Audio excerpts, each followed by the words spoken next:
भाई तूने देखा कि ये सात वाली गोकुलधाम सोसाइटी कितनी मशहूर है।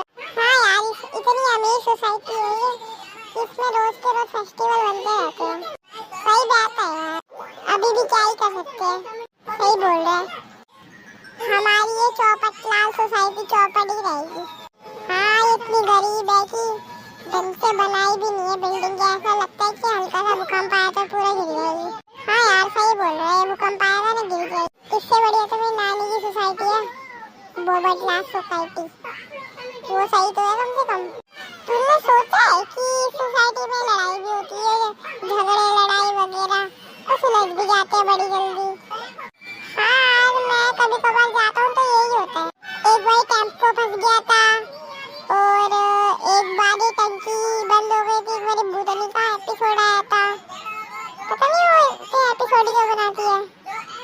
हाँ यार चल अपनी चौपट लाल सोसाइटी में चल यार चलते।